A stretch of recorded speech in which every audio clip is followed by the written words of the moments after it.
ചുരുക്കി പറഞ്ഞാൽ 966 BCE Solomon ദേവാലയം പണിഞ്ഞതിനും 638 CE ജൂദായിലെ ബൈസാന്റിയൻ ഭരണം ഔദ്യോഗികമായി അവസാനിച്ചതിനും ഇടയിലെ 1604 വർഷത്തിനിടെ ബാബിലോണിയക്കാർ, പേർഷ്യക്കാർ, ഗ്രീക്കുകാർ, സെലൂക്യർ, റോമാക്കാർ, ബൈസാന്റിയൻസ്, സസാനിയൻസ് എന്നിങ്ങനെ വ്യത്യസ്തമായ മതവിശ്വാസവും സംസ്കാരവുമുള്ള 7 വിദേശ ശക്തികൾ ടെമ്പിൾ മൗണ്ടിന്റെ അധികാരം കയ്യേറിയിട്ടുണ്ട്.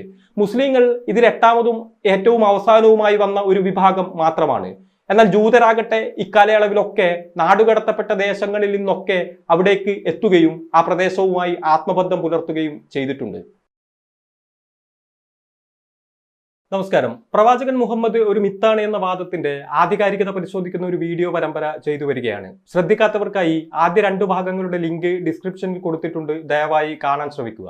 ഇന്ന് ലോകത്ത് സ്ഥിതി ചെയ്യുന്ന ഏറ്റവും പൗരാണികമായ ഇസ്ലാമിക നിർമ്മിതി, അതായത് ജെറുസലേമിലെ ഡോം ഓഫ് ദി റോക്ക്, മുഹമ്മദിന്റെ അസ്തിത്വത്തെപ്പറ്റി എന്തെങ്കിലും സൂചനകൾ നൽകുന്നുണ്ടോ എന്നാണ് ഇനി പരിശോധിക്കേണ്ടത്.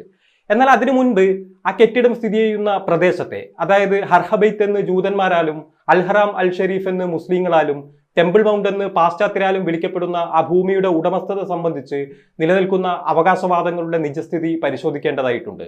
ജൂത വിശുദ്ധ ഗ്രന്ഥമായ തനാക്ക് വിഭാവനം ചെയ്യുന്നതനുസരിച്ച് ആ വംശത്തിന്റെ ഉദ്ഭവവും പരിണാമവും ഇങ്ങനെയാണ്. ഏകദേശം BCE 2000 ജീവിച്ച അബ്രാഹാം എന്ന മനുഷ്യന്റെ പിൻഗാമികളാണ് അവർ.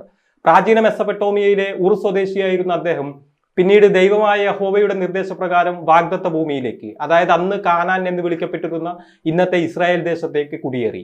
അവിടെ അദ്ദേഹത്തിന് 2 പുത്രന്മാരുണ്ടായി, ഇസഹാക്കും എസ്മയേലും. അതിൽ ഇസഹാക്കിന് 2 പുത്രന്മാരുണ്ടായി, ഏസാവും യാക്കോബും.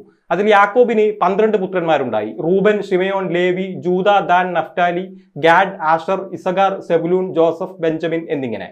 അവരിൽ നിന്ന് ഉത്ഭവിച്ച 12 ഗോത്രങ്ങളെയും അവരുടെ പിൻതലമുറയെയും ചേർത്ത് നാം വിളിക്കുന്ന പേരാണ് ഇസ്രായേൽ എന്നത്. ശ്രദ്ധിക്കുക, ഈ നാമം ഒരു പ്രദേശത്തെ എന്ന പോലെ അതിന്റെ അവകാശികളായ ജനതയെയും സൂചിപ്പിക്കുന്ന ഒന്നാണ്. ശേഷം ഏകദേശം 3 നൂറ്റാണ്ടോളം ആ ജനത കാനാൻ ദേശത്ത് പാർത്തു.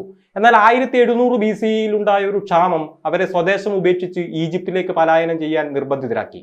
ഈജിപ്തിലെത്തിയ ഇസ്രായേലിയർക്ക് ആദ്യം അവിടുത്തെ ഭരണാധികാരികൾ ഊഷ്മളമായ സ്വീകരണമൊക്കെ നൽകുന്നുണ്ട്. എന്നാൽ അവർ പെറ്റുപെരുകിയതോടെ രാജാക്കന്മാരുടെ മട്ടുമാറി അവരെ അടിമകളാക്കാൻ ആരംഭിച്ചു. ഭാവിയിൽ ആ വർഗം രാജ്യസുരക്ഷയ്ക്ക് ഭീഷണിയാകുമെന്ന് തോന്നിയതും അക്കാലത്ത് ഈജിപ്തിൽ വൻകിട നിർമ്മാണ പ്രവൃത്തികൾക്കായി ധാരാളം അടിമകളെ വേണ്ടിയിരുന്നതുമാണ് ഫറവോമാരുടെ ഈ നിലപാട് മാറ്റത്തിന് കാരണം. ആ ദുരിത ജീവിതത്തിൽ നിന്ന് പിന്നെ അവരെ മോചിപ്പിക്കുന്നത് മോശയാണ്. 1526 BCE ജനിച്ചു എന്ന് കരുതപ്പെടുന്ന മോശെ തന്റെ 80ാം വയസ്സിൽ, അതായത് 1446 BCE അടുപ്പിച്ച് ഇസ്രായേലിയരെ ഈജിപ്തിൽ നിന്ന് പുറത്തേക്ക് നയിച്ചു. ആ യാത്രക്കിടെ ഉദ്ദേശം 40 വർഷം ആ സംഘം ഈജിപ്തിനും ജോർദാനും ഇസ്രായേലിനും ഇടയിലെ മരുഭൂപ്രദേശങ്ങളിൽ അലഞ്ഞു നടക്കുന്നുണ്ട്. അതിനിടെ സീനായ് മലയിൽ വെച്ച് യഹോവ മോശയ്ക്ക് മുന്നിൽ പ്രത്യക്ഷനാവുകയും ഒരു പേടകം സമ്മാനിക്കുകയും ചെയ്തു. ഹീബ്രുവിൽ അഹ്റോൻ ഹബ്രീത്ത് എന്നും ഇംഗ്ലീഷിൽ ആർക്ക് ഓഫ് കവണന്റ് എന്നും വിളിക്കപ്പെടുന്ന ആ പെട്ടിക്കകത്ത് ഇസ്രായേൽ വംശത്തെ നയിക്കാൻ ആവശ്യമായ നിയമങ്ങൾ അഥവാ 10 കൽപ്പനകൾ രേഖപ്പെടുത്തിയ 2 കൽഫലകങ്ങൾ, മോശയുടെ സഹോദരനായ അഹ്റോനെ ഇസ്രായേൽ വംശത്തിന്റെ ആദ്യ മുഖ്യ പുരോഹിതനായി നിയമിച്ചുകൊണ്ടുള്ള അധികാരദണ്ഡ്, ഒരു കുപ്പി മന്ന അഥവാ വിശിഷ്ടമായ ഒരുതരം ഭക്ഷണ പദാർത്ഥം എന്നിവ ഉണ്ടായിരുന്നു.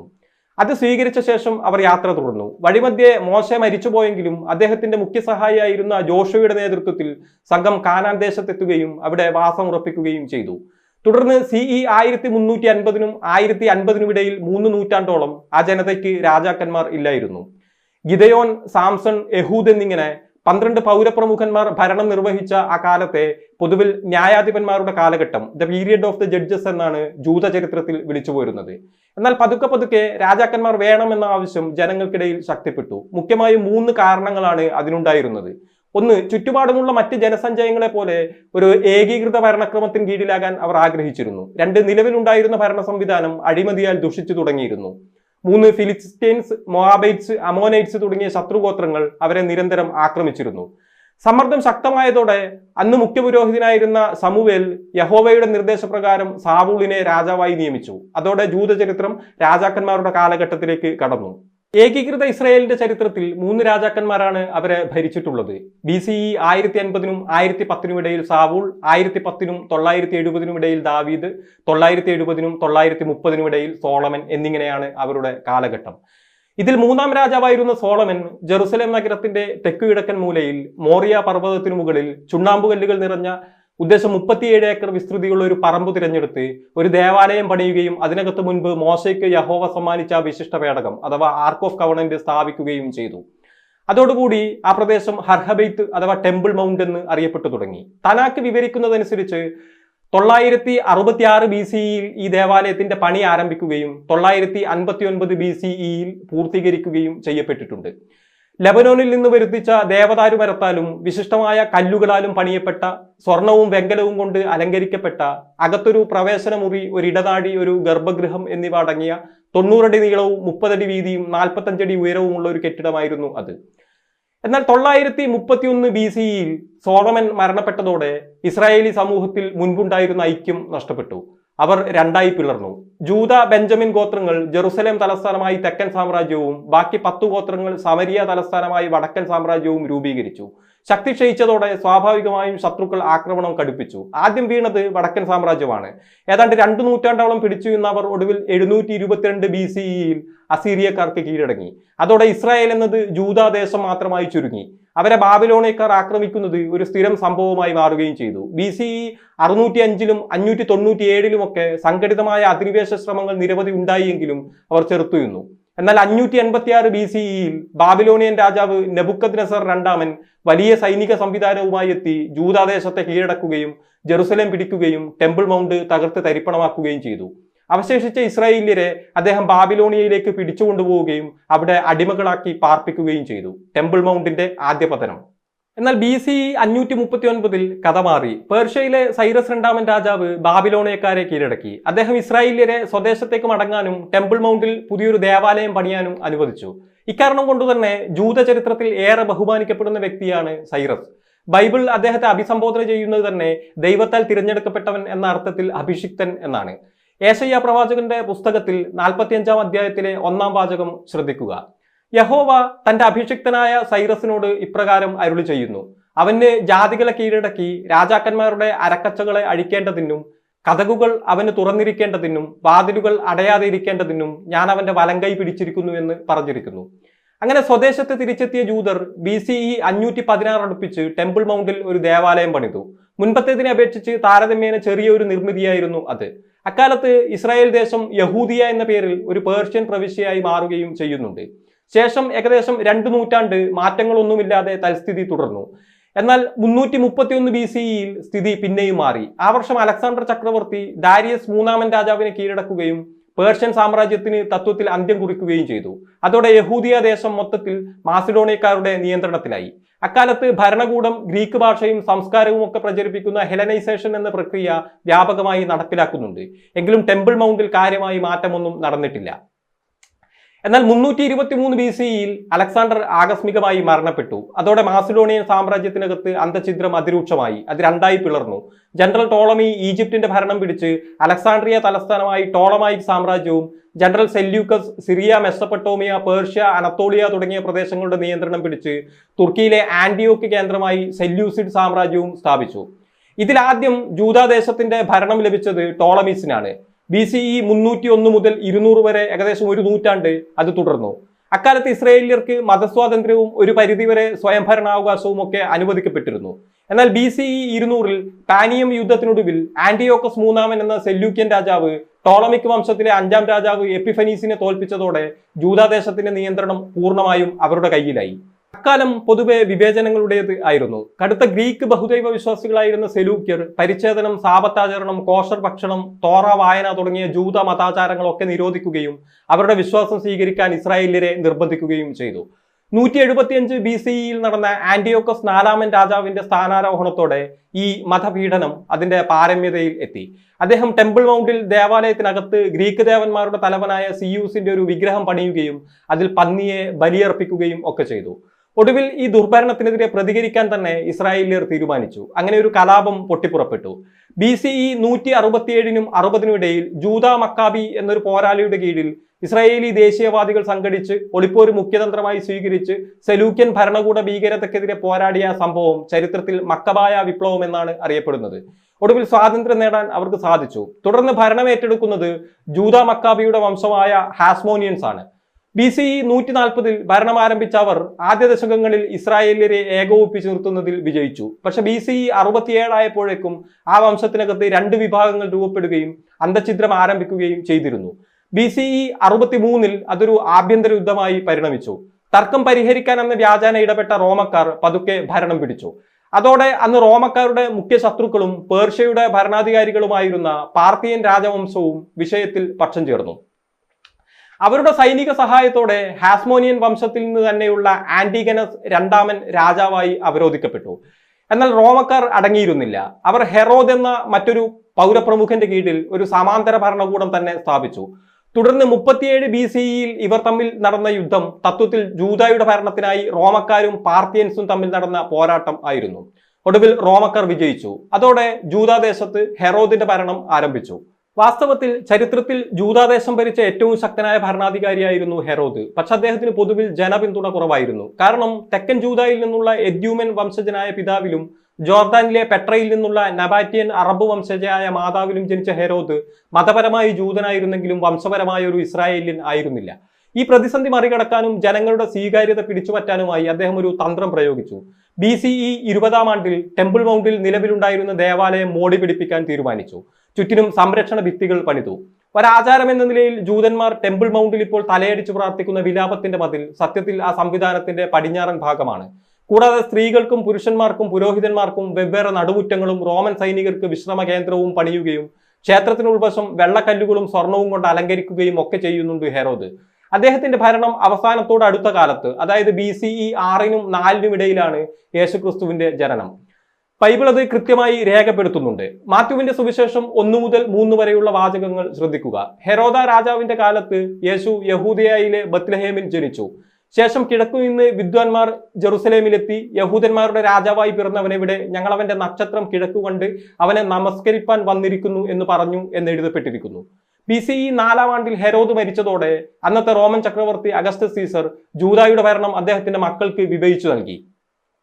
വടക്കൻ പ്രദേശങ്ങൾ മൂത്ത മകനായ ആന്റിപ്പസിന്, തെക്കൻ പ്രദേശങ്ങൾ രണ്ടാമത്തെ മകനായ ആർക്കിലേയസിന്, വടക്ക് കിഴക്കൻ പ്രദേശങ്ങൾ മൂന്നാമത്തെ മകനായ ഫിലിപ്പിന് എന്നിങ്ങനെയായിരുന്നു ആ വിഭജനം.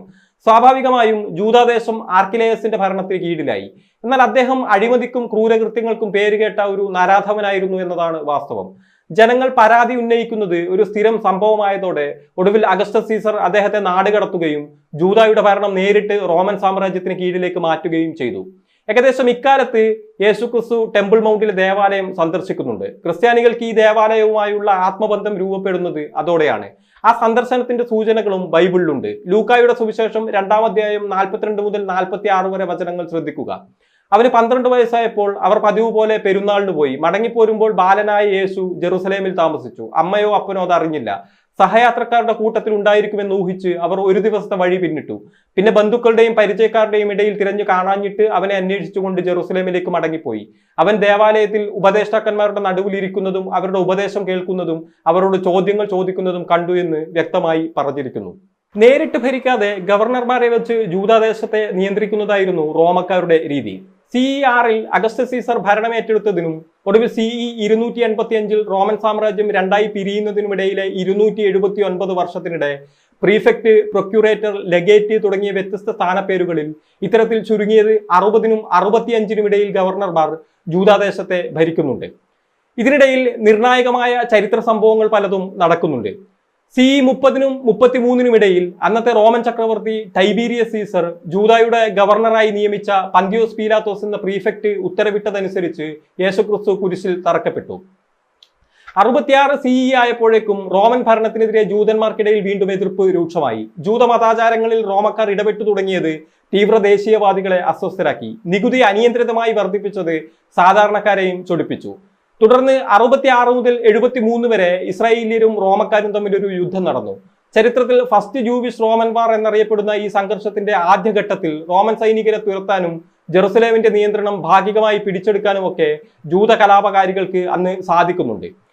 എന്നാൽ 69 CEയിൽ വെസ്പേഷ്യൻ റോമൻ ചക്രവർത്തി ആയതോടെ സ്ഥിതി മാറി. അദ്ദേഹം തന്റെ മകൻ ടൈറ്റസിനെ ജെറുസലേമിന്റെ നിയന്ത്രണം തിരിച്ചുപിടിക്കാൻ നിയോഗിച്ചു. യുദ്ധം കൂടുതൽ രൂക്ഷമായി. 10,000 കണക്കിന് ജൂതന്മാർ കൊല്ലപ്പെടുകയും മറ്റു 10,000 അടിമകളായി മാറ്റപ്പെടുകയും ഒക്കെ ഉണ്ടായി. ടെമ്പിൾ മൗണ്ടിലെ ദേവാലയം ഇടിച്ച് തകർക്കപ്പെട്ടു. ഈ സംഭവത്തെ സൂചിപ്പിക്കുന്ന ഒരു ചരിത്ര സ്മാരകം ഇപ്പോഴും നിലനിൽക്കുന്നുണ്ട്. ടൈറ്റസിന്റെ ഈ വിജയം ആഘോഷിക്കാൻ റോമിലെ പാലറ്റൈൻ കുന്നിൽ അദ്ദേഹത്തിന്റെ സഹോദരനായിരുന്ന ഡൊമീഷ്യൻ CE 81 പണിത ആർച്ച് ഓഫ് ടൈറ്റസ് എന്ന കമാനത്തിൽ തകർന്ന ക്ഷേത്രത്തിൽ നിന്ന് റോമൻ സൈനികർ ജൂത മതചിഹ്നമായ മെനോറ അഥവാ 7 കാലുകളുള്ള വിളക്ക് എടുത്തുകൊണ്ടുപോകുന്നത് കൊത്തിവെച്ചിട്ടുണ്ട്. എന്നാൽ ഈ യുദ്ധം മറ്റൊരു തരത്തിൽ ജൂതമതത്തിന്റെ നിലനിൽപ്പിന് സഹായകരമായി എന്നും പറയാവുന്നതാണ്. മോശയുടെ സഹോദരൻ ആറോണിന്റെ വംശത്തിൽ ജനിച്ചവർ എന്ന് അവകാശപ്പെട്ടിരുന്ന കൊഹാനിം എന്ന പുരോഹിത വർഗത്തിന് മുൻപ് ജൂത സമൂഹത്തിൽ നിർണായക സ്വാധീനം ഉണ്ടായിരുന്നു. ആയിരക്കണക്കിനുണ്ടായിരുന്ന ഇവർ ടെമ്പിൾ മൗണ്ടിലെ ദേവാലയത്തിൽ നിർവഹിച്ചിരുന്ന കർമ്മങ്ങൾ അന്ന് മതത്തെ സംബന്ധിച്ച് പരമപ്രധാനം ആയിരുന്നു. എന്നാൽ ദേവാലയം തകർന്നതോടെ അവരുടെ പ്രാധാന്യം തന്നെ നഷ്ടപ്പെട്ടു. അതോടെ ജൂതരിലെ ഒരു പ്രമുഖ വിഭാഗമായ ഫരിസയർ മറ്റൊരു രീതി അവതരിപ്പിച്ചു. റബ്ബികൾ എന്ന പുതിയൊരു പുരോഹിത വിഭാഗത്തെ സൃഷ്ടിച്ചു. വിശുദ്ധ ഗ്രന്ഥത്തിലും മതനിയമങ്ങളിലും പാണ്ഡിത്യമുള്ള ആർക്കും ഈ സ്ഥാനത്തെത്താം. തോറ വായനക്കും മതനിയമങ്ങളുടെ പഠനത്തിനും പ്രാധാന്യം നൽകുന്ന റബ്ബിയാനിക് ജൂതായിസം എന്നറിയപ്പെടുന്ന ഈ രീതിയാണ് ഇന്ന് ജൂത സമൂഹങ്ങളിൽ പൊതുവിൽ നിലനിൽക്കുന്നത്. പക്ഷെ ഒരു വശത്ത് ഇത്തരത്തിൽ മതനവോത്ഥാനം നടക്കുമ്പോഴും മറുവശത്ത് റോമക്കാർക്ക് അവരോടുള്ള പക ഇരട്ടിക്കുകയാണ് ഉണ്ടായത്. ജെറുസലേമിലെ സൈനിക സാന്നിധ്യം വർദ്ധിച്ചുകൊണ്ടേയിരുന്നു. ജൂതരുടെ സ്വയംഭരണാവകാശം പൂർണ്ണമായും നീക്കം ചെയ്യപ്പെട്ടു. 130 CEയിൽ അന്നത്തെ റോമൻ ചക്രവർത്തി അഡ്രിയാൻ ജെറുസലേം സന്ദർശിക്കുകയും നഗരത്തെ അഡ്രിയാന ക്യാപിറ്റലീന എന്ന പേരിൽ ഒരു റോമൻ കോളനിയാക്കി മാറ്റാനുള്ള തന്റെ പദ്ധതി അവതരിപ്പിക്കുകയും ചെയ്തു. ജൂതന്മാർ പരിച്ഛേദനം ചെയ്യുന്നത് തീർത്തും നിരോധിച്ച അദ്ദേഹം ടെമ്പിൾ മൗണ്ടിൽ റോമൻ മുഖ്യദേവനായ ജൂപ്പിറ്റർ മുഖ്യപ്രതിഷ്ഠയും തന്റെ തന്നെ ഒരു ശില്പം ഉപപ്രതിഷ്ഠയുമായി സ്ഥാപിച്ചുകൊണ്ടൊരു ക്ഷേത്രം നിർമ്മിക്കുകയും ചെയ്തു. ഏതാണ്ട് ഇതേ കാലത്ത് താൻ മിശിഹായാണ് എന്ന അവകാശവാദവുമായി ഷിമയോൻ ബെൻ കോശിബ എന്നൊരാൾ ഇസ്രായേലി സമൂഹത്തിൽ പ്രത്യക്ഷപ്പെടുന്നുണ്ട്. അദ്ദേഹത്തിന്റെ നേതൃപാഠവും പോരാട്ട വീര്യവും ഒക്കെ കണ്ട് വിസ്മയിച്ച അന്നത്തെ ജൂത റബ്ബിമാർ ആ അവകാശവാദം അംഗീകരിച്ചു കൊടുക്കുകയും ബാർകോഗ്ബ അഥവാ നക്ഷത്രത്തിന്റെ സന്തതി എന്ന് അദ്ദേഹത്തെ നാമകരണം ചെയ്യുകയും ചെയ്തു.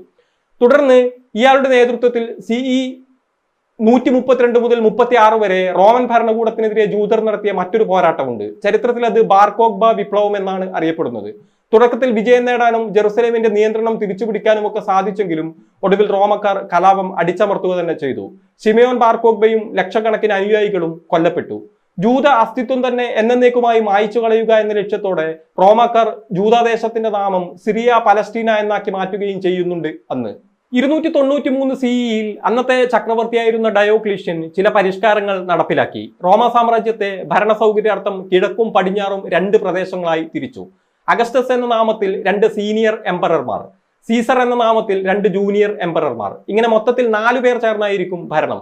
ഇതിൽ പടിഞ്ഞാറൻ പ്രവിശ്യയിലെ ജൂനിയർ എംപറർ ആയിരുന്ന കോൺസ്റ്റന്റൈൻ പിന്നീട് റോമൻ രാഷ്ട്രീയത്തിൽ ഒരു സുപ്രധാന വ്യക്തിത്വമായി ഉയർന്നു വന്നു. 312 CEയിൽ തന്റെ 40-ാം വയസ്സിൽ ഉറക്കത്തിൽ യേശുവിന്റെ ദർശനം ലഭിച്ചു എന്ന് വിശ്വസിച്ച് കോൺസ്റ്റന്റൈൻ ക്രിസ്തുമതത്തിലേക്ക് പരിവർത്തനം ചെയ്തു. പരമ്പരാഗത പാഗൻ വിശ്വാസങ്ങളെ നിരുത്സാഹപ്പെടുത്താനും തുടങ്ങി. 324 CEയിൽ കോൺസ്റ്റന്റൈൻ റോമൻ ചക്രവർത്തിയായി അധികാരമേറ്റതോടെ സാമ്രാജ്യത്തിനകത്ത് ഭിന്നത രൂക്ഷമായി. പാഗൻ വിശ്വാസികളായ പ്രഭുക്കന്മാർ അദ്ദേഹത്തിനുള്ള പിന്തുണ പിൻവലിച്ചു. തുടർന്ന് 330 CEയിൽ അദ്ദേഹം സാമ്രാജ്യത്തിന്റെ തലസ്ഥാനം റോമിൽ നിന്ന് പുരാതന ഗ്രീക്ക് നഗരമായ ബൈസാന്റിയത്തിലേക്ക്, അതായത് ഇന്നത്തെ തുർക്കിയിലെ ഇസ്താംബൂളിലേക്ക് മാറ്റി. 337 CEയിൽ കോൺസ്റ്റന്റൈൻ മരിച്ചു. അദ്ദേഹത്തിന്റെ 3 മക്കൾക്കിടയിൽ അധികാരം വിഭജിക്കപ്പെട്ടു. ഒടുവിൽ 395 CEയിൽ റോമൻ സാമ്രാജ്യം ഔദ്യോഗികമായി കിഴക്കും പടിഞ്ഞാറുമായി പിളർന്നു. ഇതിൽ കിഴക്കൻ സാമ്രാജ്യത്തിലെ ഭരണവംശത്തെ പിന്നീട് ചരിത്രകാരന്മാർ വിളിച്ചു പോകുന്ന പേരാണ് ബൈസാന്റിയൻസ് എന്നത്. പൊതുവിൽ പടിഞ്ഞാറും കിഴക്കും തമ്മിലുള്ള വ്യത്യാസം ഇതൊക്കെയാണ്. പടിഞ്ഞാറൻ സാമ്രാജ്യത്തിന്റെ തലസ്ഥാനം റോം ആയിരുന്നു. ലാറ്റിൻ ഔദ്യോഗിക ഭാഷയായിരുന്ന ആ പ്രദേശങ്ങളിൽ ക്രിസ്തുമതം ന്യൂനപക്ഷവും പാഗനിസം ഭൂരിപക്ഷവും ആയിരുന്നു. റോമൻ പരമ്പരാഗത മൂല്യങ്ങൾക്കാണ് അവർ പ്രാധാന്യം നൽകിയിരുന്നത്. ഇനി കിഴക്കൻ സാമ്രാജ്യത്തിന്റെ കാര്യത്തിലാകട്ടെ തലസ്ഥാനം കോൺസ്റ്റാന്റിനോപ്പിൾ, ഗ്രീക്ക് ഔദ്യോഗിക ഭാഷയായിരുന്നു. പൊതുവിൽ ഹെലനിസ്റ്റിക് മൂല്യങ്ങളിൽ അധിഷ്ഠിതമായിരുന്ന ആ സമൂഹത്തിൽ ക്രിസ്തുമതം ഭൂരിപക്ഷവും പാഗനിസം ന്യൂനപക്ഷവും ആയിരുന്നു. ഇതിൽ ജൂതദേശത്തിന്റെ അധികാരം ലഭിക്കുന്നത് കിഴക്കൻ സാമ്രാജ്യത്തിന് അഥവാ ബൈസാന്റിയൻസിന് ആണ്. 324 CE മുതൽ 638 CE വരെ ഏകദേശം 3 നൂറ്റാണ്ട് അത് നീണ്ടു നിൽക്കുന്നുമുണ്ട്. ഇക്കാലയളവിലും പക്ഷെ ജൂതന്മാർക്ക് നേരെയുള്ള വിവേചനത്തിൽ മാറ്റമൊന്നും ഉണ്ടായിരുന്നില്ല. ദേവാലയം തകർന്നതിന്റെ ഓർമ്മ തിരുനാൾ ദിനത്തിൽ ഒഴികെ അവർക്ക് ടെമ്പിൾ മൗണ്ടിൽ പ്രവേശിക്കുന്നതിന് പരിപൂർണ വിലക്ക് നിലവിലുണ്ടായിരുന്നു. കടുത്ത ക്രൈസ്തവ വിശ്വാസികളായിരുന്ന ബൈസാന്റിയക്കാർ സത്യത്തിൽ ക്ഷേത്രത്തിന്റെ തകർച്ച ക്രിസ്തുവിനെ സ്വീകരിക്കാതെ ഇരുന്നതിന് ജൂതന്മാർക്ക് ലഭിച്ച ദൈവശിക്ഷയായി കണക്കാക്കുകയായിരുന്നു. അതിനാൽ തന്നെ അത് പുതുക്കിപ്പണിയാതെ അതേപടി നിലനിർത്താനായിരുന്നു അവരുടെ തീരുമാനം. അക്കാലയളവിൽ ജൂദാദേശത്ത് വ്യാപകമായി ക്രിസ്തീയവൽക്കരണം നടക്കുന്നുണ്ട്. ജെറുസലേമിലെമ്പാടും പുതിയ പള്ളികളും സെമിനാരികളും കന്യാസ്ത്രീ മഠങ്ങളും ഒക്കെ പ്രത്യക്ഷപ്പെട്ടു. ഒരു ക്രിസ്ത്യൻ തീർത്ഥാടന കേന്ദ്രമായി നഗരം അറിയപ്പെട്ടു തുടങ്ങുന്നതും അക്കാലത്താണ്. ഇന്ന് ക്രിസ്ത്യൻ ലോകത്ത് ഏറ്റവും കൂടുതൽ സന്ദർശകർ എത്തുന്ന പള്ളികളിലൊന്നായ ജെറുസലേമിലെ ചർച്ച് ഓഫ് ദ ഹോളി സെപ്പൂൾക്കർ പണിയപ്പെടുന്നതും അക്കാലത്താണ്. കോൺസ്റ്റന്റൈന്റെ അമ്മ ഹെലീനയാണ് ക്രിസ്തുവിനെ കുരിശിൽ തറച്ചയിടമെന്ന് വിശ്വസിക്കപ്പെടുന്ന ഗോൽഗൊഥയിലെ ഭൂമി, അദ്ദേഹത്തെ പിന്നീട് അടക്കം ചെയ്ത കല്ലറ എന്നിവയ്ക്ക് മുകളിൽ ആ പള്ളി പണിയാനായി അന്ന് നിർദ്ദേശിച്ചത് തന്നെ. ഇതിനിടെ CE 614 628 ഇടയിൽ ഉദ്ദേശം 14 വർഷം പേർഷ്യയിൽ നിന്നുള്ള മറ്റൊരു രാജവംശമായ സസാനിയക്കാർ ജെറുസലേമിന്റെ അധികാരം പിടിക്കുന്നുണ്ട്. സ്വരാഷ്ട്രീയൻ മതവിശ്വാസികളായിരുന്ന അവരും ക്രിസ്ത്യാനികളായിരുന്ന വൈസാന്റിയൻസും തമ്മിൽ സ്പർദ്ധ ഉണ്ടായിരുന്നു. ഇതിനിടെ 614 CEയിൽ സസാനിയൻ രാജാവ് കുസ്രോ രണ്ടാമൻ ബൈസാന്റിയൻ സാമ്രാജ്യത്തിനകത്തുണ്ടായ ഒരു രാഷ്ട്രീയ അസ്ഥിരത മുതലെടുത്തുകൊണ്ട് ഒരു സൈന്യത്തെ അയച്ച് ജെറുസലേം പിടിച്ചു. ബൈസാന്റിയൻസിനെ തുരത്താൻ ആഗ്രഹിച്ചിരുന്ന ജൂതന്മാർ സ്വാഭാവികമായും അവർക്കൊപ്പം ചേർന്നു. ഒടുവിൽ പേർഷ്യക്കാർ ക്രിസ്തുവിനെ കുരിശിൽ തറച്ചത് എന്ന് വിശ്വസിക്കപ്പെടുന്ന കുരിശ് ട്രൂ ക്രോസ് കടത്തിക്കൊണ്ടുപോയി. Church of the holy sepulchre തീ വെച്ച് നശിപ്പിക്കപ്പെട്ടു. ആയിരക്കണക്കിന് ക്രിസ്ത്യാനികൾ കൊല്ലപ്പെടുകയും ഉണ്ടായി. എന്നാൽ 629 CEയിൽ ഹെറാക്ലിസ് ചക്രവർത്തി വൻ സൈനിക സന്നാഹങ്ങളോടെ എത്തി സസാനിയക്കാരെ തുരത്തി കുരിശ് തിരിച്ചെടുത്തു. അതോടെ ജൂദാദേശം വീണ്ടും ബൈസാന്റിയൻ ഭരണത്തിന് കീഴിലായി. ഏറ്റവും ഒടുവിൽ 636 CEയിൽ യാർമൗക്ക് യുദ്ധത്തിനൊടുവിൽ ബൈസാന്റിയൻസ് ഖലീഫ ഉമറിന്റെ സൈന്യത്തോട് പരാജയപ്പെട്ടു. അതോടെ ലെവാന്ത് മേഖലയുടെ നിയന്ത്രണം ബൈസാന്റിയക്കാർക്ക് എന്നേക്കുമായി നഷ്ടമായി. എന്നാൽ മുസ്ലിങ്ങൾ ആദ്യമായി ജെറുസലേമിൽ പ്രവേശിക്കുന്നത് തത്വത്തിൽ പിന്നെയും 2 വർഷങ്ങൾക്ക് ശേഷം CE 638 മാത്രമാണ്. ആ വർഷമാണ് നഗരം ഔദ്യോഗികമായി കീഴടങ്ങൾ പ്രഖ്യാപിക്കുന്നത്. ചുരുക്കി പറഞ്ഞാൽ 966 BCEയിൽ സോളമൻ ദേവാലയം പണിഞ്ഞതിനും 638 CEയിൽ ജൂദായിലെ ബൈസാന്റിയൻ ഭരണം ഔദ്യോഗികമായി അവസാനിച്ചതിനും ഇടയിലെ 1604 വർഷത്തിനിടെ ബാബിലോണിയക്കാർ, പേർഷ്യക്കാർ, ഗ്രീക്കുകാർ, സെലൂക്യർ, റോമാക്കാർ, ബൈസാന്റിയൻസ്, സസാനിയൻസ് എന്നിങ്ങനെ വ്യത്യസ്തമായ മതവിശ്വാസവും സംസ്കാരവുമുള്ള 7 വിദേശ ശക്തികൾ ടെമ്പിൾ മൗണ്ടിന്റെ അധികാരം കയ്യേറിയിട്ടുണ്ട്. മുസ്ലിങ്ങൾ ഇതിൽ 8ാമതും ഏറ്റവും അവസാനവുമായി വന്ന ഒരു വിഭാഗം മാത്രമാണ്. എന്നാൽ ജൂതരാകട്ടെ ഇക്കാലയളവിലൊക്കെ നാടുകടത്തപ്പെട്ട ദേശങ്ങളിൽ നിന്നൊക്കെ അവിടേക്ക് എത്തുകയും ആ പ്രദേശവുമായി ആത്മബന്ധം പുലർത്തുകയും ചെയ്തിട്ടുണ്ട്.